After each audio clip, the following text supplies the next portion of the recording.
Let me read to you a passage from the 16th chapter of St. Matthew's Gospel, verses 24 to 28. It's the Gospel for Friday of the 18th week in Ordinary Time. St. Matthew writes, Jesus said to his disciples, "If anyone would come after me, he must deny himself and take up his cross and follow me. For whoever wants to save his life will lose it, but whoever loses his life for me will find it. What good will it be for a man if he gains the whole world, yet forfeits his soul? Or what can a man give in exchange for his soul? For the Son of Man is going to come in his Father's glory with his angels, and then he will reward each person according to what he has done. I tell you the truth, some who are standing here will not taste death before they see the Son of Man coming in his kingdom." That's from Matthew chapter 16, verses 24 to 28. What does it suggest to us? Well, one wonders what would have been the upshot for Buddhism had Buddha been crucified. Consider what would have been the future of the new religion in Arabia in the 7th century had Muhammad been crucified a mere 3 years into his career of initiating Islam. Is it imaginable that Muhammad would have chosen to allow himself to be crucified by his enemies and have said that this was of the essence of his mission in life? Muhammad had a body of teaching, as have many great religious founders, but is it imaginable that he might have seen himself as having the mission of taking away the sins of the world? All this is unimaginable.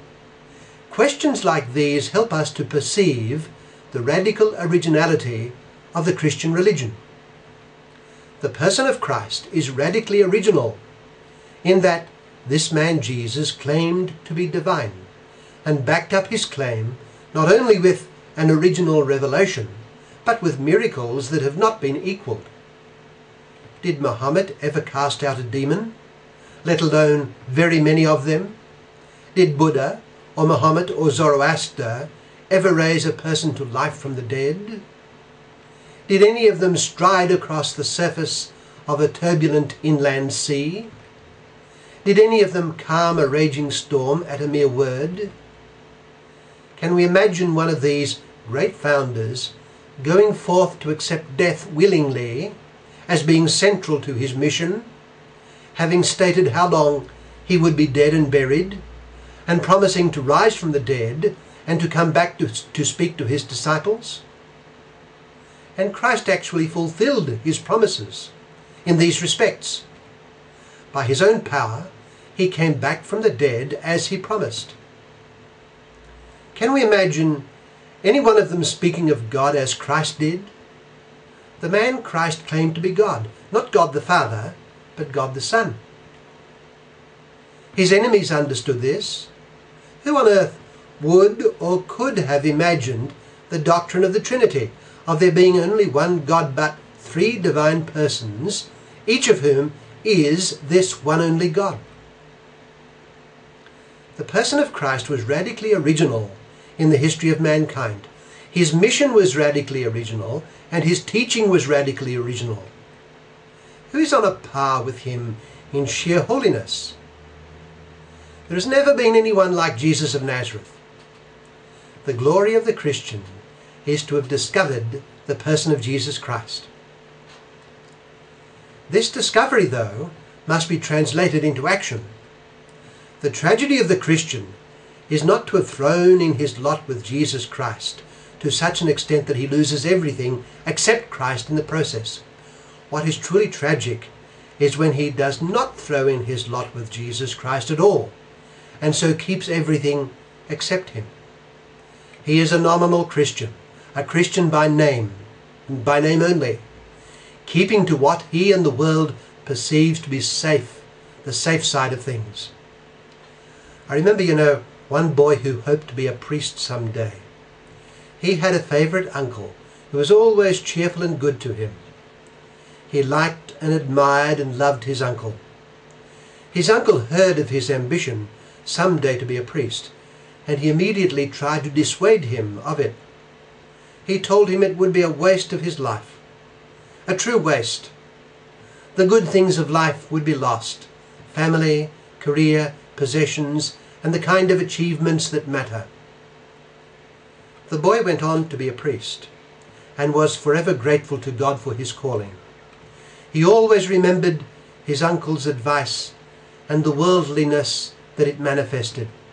He always retained his affection for his uncle, his favourite uncle, but that advice given to him in his youth was always a reminder of what the following of Christ does not mean.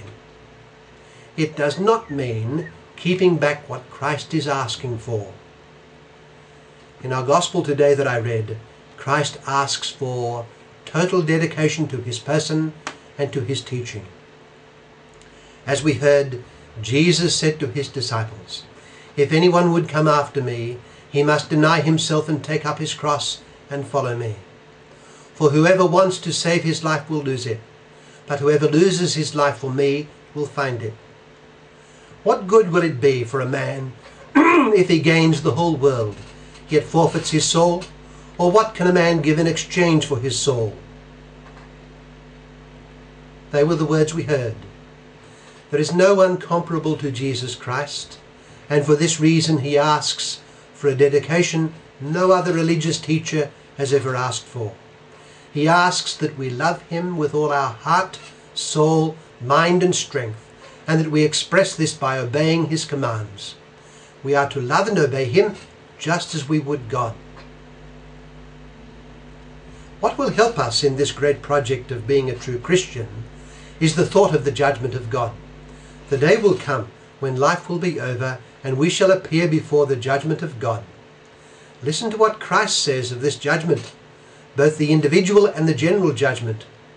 As we heard, the Son of Man is going to come in his Father's glory with his angels, and then he will reward each person according to what he has done.